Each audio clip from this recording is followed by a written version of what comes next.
What's up guys, NepentheZ here and welcome back to another episode of The Road to Glory. This is the first time I've worn a hat in a video in probably over a year. Used to be a big hat advocate because I could never be bothered to do anything with my hair, and I'm at that stage again. I like the hairdresser is literally like a 2-minute drive down the road and I just cannot be bothered to go and do it. I'm so lazy. Let me tell you something as well guys. Don't get old. Just stay the age you are. When you get, I was looking in the mirror just now because you know, got to look at least presentable in a video, even if I do look like this anyway. Obviously horrendous, but like I've been awake for 2 hours now, and it looks like I've just woke up. And that's just because of age, man. You know, when you get as old as me, 23, 24, just starts to hit you a little bit. So yeah, word of advice, don't get older. Problem solved. Problem solved. You can tell by the title of this video, I got DC glitched. You'll see it, and it was in the draft. And I want to, before we get to comments of the previous video, I just want to talk about what happened and why I'm an idiot because of it happening. I thought to myself, you know what, no Foot Champs this weekend league. I'm up to date on content. You know, I literally recorded this Sunday night. You're watching it Monday night. I've recorded the actual gameplay Sunday night. I'm editing and recording the video Monday day, and you'll see the video Monday night. So I thought, you know, no Foot Champs. Thought let's do a draft, see if we can win, maybe get a decent pack. But the problem is the no loss glitch and the forced DC glitch are most apparent in draft, and I didn't really take that into consideration when building the draft. You know, I see a lot of people use excuses a lot. I see a lot of people say, oh, I got disconnected here and I got disconnected. And some people are saying they got disconnected 3 out of 3 games and 8 out of 10 games. And I've played a lot of FIFA since the glitch became popularized. And I've been forced DC'd once. And I've had the no loss glitch done against me once in somewhere near 40 or 50 games. So I don't think it's that big of a problem as people are making out, or I'm just getting really lucky with the people I'm coming up against that aren't doing it, okay? So, and if I'm getting lucky, I'm getting lucky. Hey, like, you know, whatever. But, you know, in hindsight, I shouldn't have gone into a draft, because what happened was I won the first game, I was 1-0 up in the second game, and then at half-time, boom, what do you know? I get forced off the EA servers. I don't get forced off of Xbox Live. All my other internets and such are working, so I know that this guy has forced me off. I know he's forced me off because he was 1-0 down at half-time, and he was getting battered. You know, it was a situation where yo, come on now. It was just a situation where I was just controlling the game, and what ended up happening was I ended up wasting 15,000 coins. Now, of course, I could go to the EA chat support and complain about it and get a free draft token, but what's the point of getting a free draft token if I'm just going to get booted off again? I'm just going to suck it up. I actually got quite lucky in the packs, which you'll see. I got a 3,000 coin unlock. I got some decent consumables. I got a silver player that sold for like 2,000 coins. I probably made close to my money back, which is pretty decent.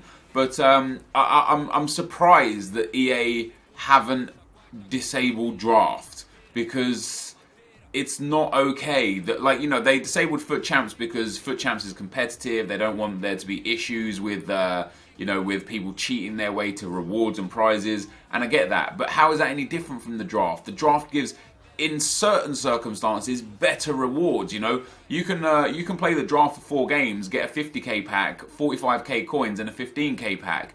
If you do that 10 times, that's your 40 games. You could potentially get 450 coins, 500k's worth of 50k packs, and 150k's worth of 15k packs if you got lucky every time and won the draft every time and got the best reward every time.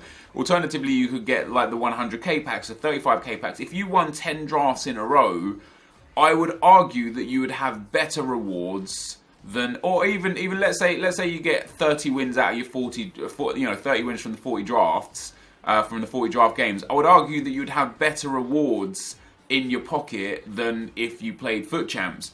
But obviously the difference is you have to pay to enter the draft. So you would have paid 150,000 coins to enter 10 times, and you would probably get anywhere between 300 and a million coins worth of packs. That's better than Foot Champs. doesn't have the same competitive aspects as Foot Champs. Foot Champs is free to play, like you just have to qualify to enter. But that is better than Foot Champs. And I'm saying that under the instance as well that I don't think the draft rewards are very rewarding. I think EA have got it wrong with how they're doing it. I think what they should do is offer a coin reward for every part of the draft, every level that you exit. I think EA should offer a coin reward. I think if you lose in round 1, you should get 3,000 coins. If you lose in round 2, 6,000. If you lose in round 3, 9,000. If you lose in the final, 12,000. And if you win the final, 15,000 coins. I think that should just be a standard. Just reward someone for their play, and that way, if someone wins a draft, forget packs, forget draft tokens or whatever, give them the 15k coins on top of whatever packs and excess stuff comes, so that if they win the draft, they are guaranteed to make their money back. Literally guaranteed to make 15,000 coins no matter what. Because I think they deserve that. I think that would be a better way to go around and do things. Obviously, I'm not EA. I'm sure EA have got in their mind why they do what they do. I'm sure they're fully aware of the fact that the draft rewards are horrendous. They can't surely have tested this game and made this game and thought, yeah, this works. And not just been like, no, this is a problem. In my opinion, and what's interesting is EA don't change the game as per the game changing. And what I mean is, at the start of FIFA, draft is so profitable because players are so expensive. Like, if you pack, like, Kante in day 1, you're going to get 100 to 200,000 coins. If you pack Kante now, you're going to get 10 to 20,000 coins. So the game's changed. The value of the consumables, the value of the players, it's all changed. But the value of the reward and the cost to enter is exactly the same. So I think EA need to start changing. I think EA need to adapt prizes with the way that the game changes and the way that the market changes, and they just don't, and that sucks. That's pretty bad on their part. I don't think they realise that getting a 50k pack in day 1 is dreamy, because you could just pack hundreds of thousands of coins worth of players, but getting a 50k pack today, if you get like the typical 50k pack that has like an 82 rated and a whole bunch of trash, you will genuinely be lucky to get 10,000 to 12,000 coins back off your pack. And so, yeah, okay, you get a 50k pack for 15k, but you've had to play those games, you've had to win that draft, and then you don't get rewarded for it. I don't understand it. Anyway, moving swiftly on. Lots of comments. But anyway, yeah, I won't be doing draft again until this glitch is patched. I'm yet to experience it in divisions as well. I've experienced the no loss glitch was done on me in the daily knockout, and the force DC glitch was done on me in the draft. And I've played since like 14 games of Division 1, and I haven't had anything done to me in there. And interestingly enough, we actually played some D1 gameplay today, because I went back into Division 1 after the draft, and I thought, it's time that I'm in a position now. It's time where, okay, I want to play a stress-free game of FIFA every now and then, so I will still play daily knockouts when packs are available to win. But when it's just a coin bonus, it's time to start sacking up and getting into D1 and making sure, we won it last episode, making sure that we can continually hold in D1, continually win D1, because there's no point in like going, oh, let me play daily knockouts for 1,500 coins. Like, regardless of who I do or don't knock out, it's not about getting wins or getting easy wins. I want to get that blue Sergio Ramos, and the quickest way for me to do that won't be by playing 4 guys who aren't really competitive in the daily knockout tournament for 1,500 coins, but it will be playing 8 to 10 dudes in Division 1, and worst case scenario, picking up like 7,500 coins, for my troubles. So yeah, that basically, I will be playing a hell of a lot more D1, and I'm on a win streak from the heavens in D1. Last D1 run, I lost the first game and drew the second. No, I drew the first game and lost the second game. So I was 0-1-1 after 2 games. I instantly thought to myself, this D1 run is just over. But I went and won 8 in a row. No problem at all. I got 25 points. I won the title. Since then, the 4 games you're going to see today, I also win all 4 of those. So I'm actually on a 12 win streak in Division 1, which is crazy because I'm just a few wins away from winning it back to back and potentially winning it unbeaten. and getting the perfect run, the perfect 8-0 run, you know, which would be nice. But long ways to go. You know, I'm 4-0 in the D1 run that you're about to see today. I've still got to win 4 of 6 games, which isn't that easy. Or alternatively, I can lose 1, draw 2, and win 3. You know, like there are opportunities for me to be able to win D1 back to back. But anyway, Jan Verart says, "Hey Nep, do you think EA should reset our DNF multiplier and they're getting fucked over by the disconnect glitch? You're the best YouTuber I know. Thanks from Holland." Well, thank you for the kind words, Jan. And yeah, again, with all the issues in the game, I think the DNF multiplier just shouldn't be in the game. I think there should just be static rewards. I understand why it's there. I think EA thought it were to be a positive influence on people. You know, oh, if you disconnect, you get less reward. Your multiplier is less, so you get less coins. But it doesn't stop people from doing that because they can buy coins or they can buy FIFA points, or there's easier ways to manipulate the game to generate coins, to the point where if your DNF multiplier is 0.8 or 0.7, that extra 10% on basically you losing 10 coins per 100, you're not going to notice that. It doesn't punish people enough to make them not want to do things to, you know, lose the DNF multiplier. On top of that, it's glitched, it's bugged. If someone just rage quits against you, your DNF multiplier goes down because the game didn't finish. So the DNF literally stands for did not finish. So when the game did not finish, whether or not it was you who left or not, you get punished. I believe that's an oversight and it's a bug in the game, but it's been here for 2 years now. So yeah, EA should just remove basically that. They should remove the DNF and they should give static rewards for everything. You know, 150 coins for a loss, 250 coins for a draw, 500 coins for a win, 30 coins for a goal, 10 coins for a shot. They obviously cap these out. So right now it's 40 coins for a goal to a maximum of 5 goals. So you can gain a guaranteed maximum of 200 coins if you score 5 goals. Just hit us with these things and let the coin accumulation total up. If someone's able to play the perfect game and earn 1,500 coins in a game, so be it. What difference does that make? 1,500 coins isn't even anything, man. It doesn't get you anything. Anyway, this is the game in question, guys. You can see there I was 1-0 up. Half-time whistle comes. I've advanced. My opponent didn't advance. I lose connection to the EA servers. Didn't lose connection to Xbox Live. Didn't, as I say, didn't get booted off my, off streams that I was watching. I still had like the Wi-Fi on my phone. I checked every device I had to make sure it wasn't my internet. And I didn't cut any of the video or anything. I instantly tried to log back in, and I thought if I can't log straight back in, it's something to do with me or the game, or maybe the EA servers or whatever. But I logged instantly back into the game. I got forced off, guys. The guy couldn't handle it. At 1-0 at half time, he couldn't handle the fact that I was likely going to beat him, and he decided to just boot us both off the game. And that's a problem. That's a problem. But yeah, I think DNF multiplier should just be removed in general, dude. To be honest, 6 beer bukies. Another common commenter. It says, "Hey Nep, why do you think basically everyone in Foot Champs runs BPL teams? Is it purely due to the wide range of players? As I believe other leagues such as the Calcio and Bundesliga are massively overlooked and full of top tier players for relatively cheap.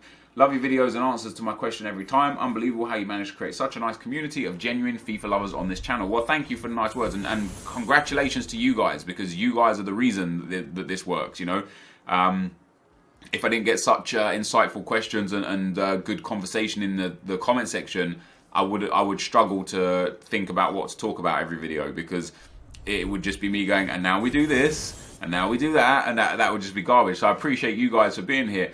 I don't really have an answer for you as to why people go BPL teams over Calcio or Bundesliga teams. I remember a couple years back in FIFA 15, one of my favourite teams in the game was a La Liga Bundesliga hybrid.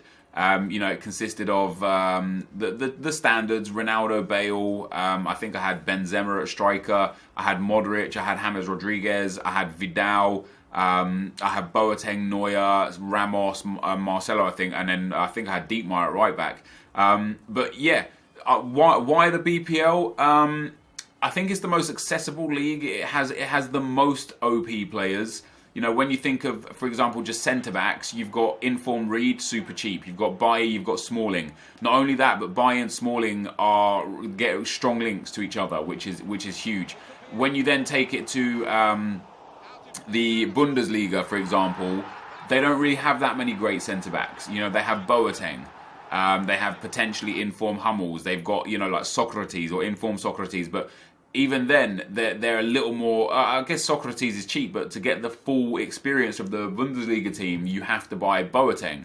Or you have to go with Socrates, and I can't even remember what other centre-backs there are. I'm sure there's like another OP centre-back. But you basically have to sacrifice a lot to get the players that you need out of those teams. Whereas in the BPL, there are so many strong links and so many good players that you don't really have to sacrifice anything to fit the players into the team that you want. You know, this guy right here that I came up against in D1, he's got Nainggolan. Nainggolan's a great player and all, but he's like 40k. Like, in that same vein, that Wayne Rooney on the other side of the field, who's just as good a player in the game, they have different play styles within FIFA, but he's just as good. Wayne Rooney is like, what, 17 or 15k or something. So, you know, that you get, even though there are good cheap teams in the other leagues, you get far more bang for your buck in the Premier League than you do in any other league. Like the Premier League is just so overpowered to the point where someone like Anthony Martial, at the 17,000 or so coins that you're going to pay for him, is so stupidly good that he is basically just the tier below Ronaldo.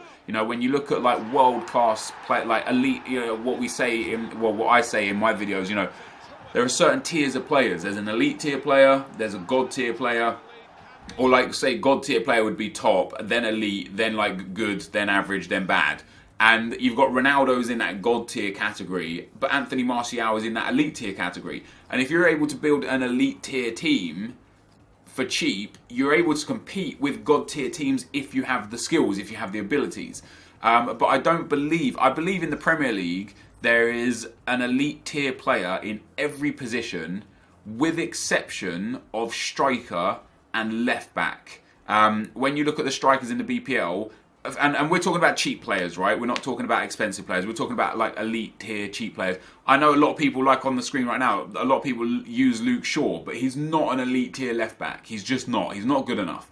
There are far more better. Like I would prefer Alexandro over Luke Shaw any day of the week, because he's just a much better left back.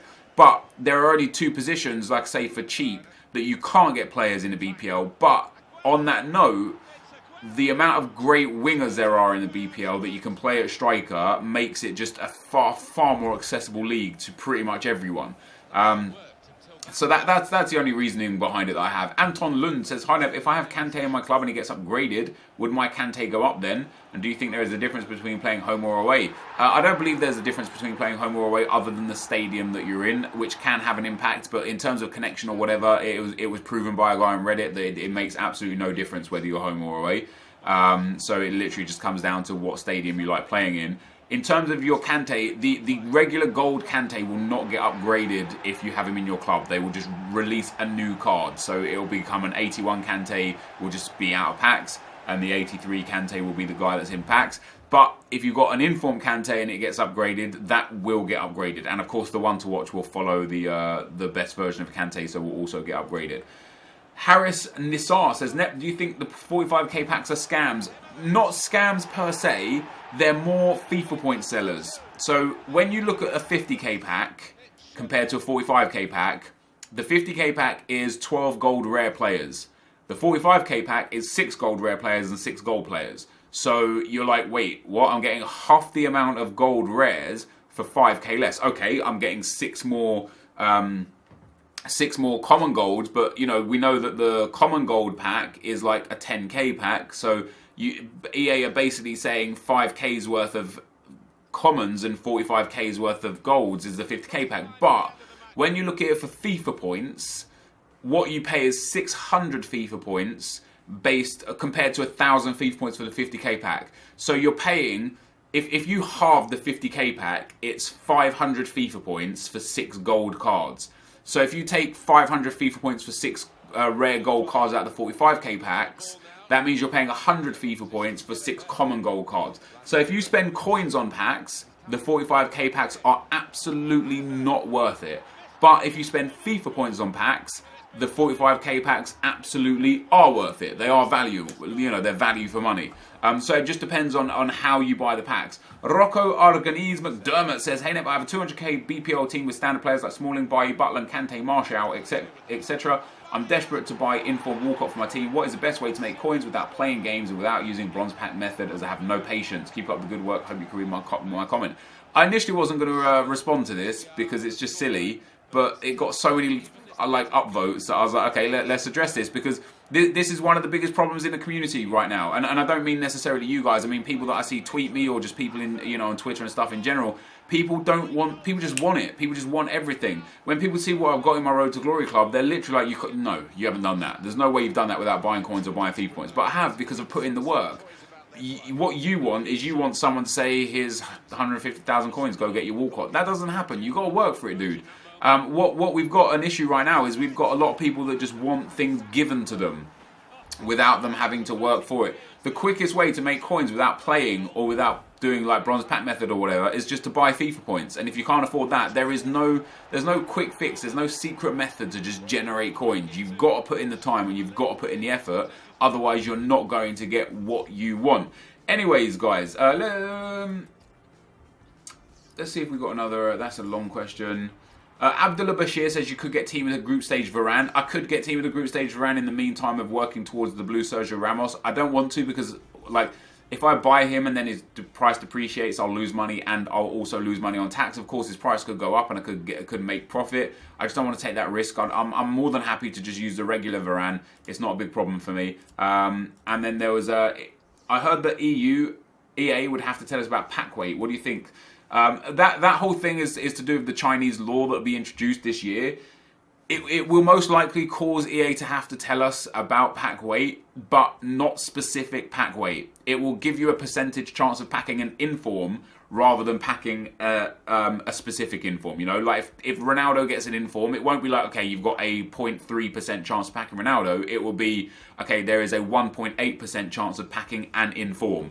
And then whether or not that inform is Ronaldo or not comes down to even more, you know, criteria. But they you know, they're not gonna like, they might be forced to give you a bit of information here or there, but they're not going to be forced to just tell you exactly your odds of packing the player, which I don't agree with necessarily, but that's how it is. So I had a couple more really good comments, which I guess I'll save for the next video, because they're good.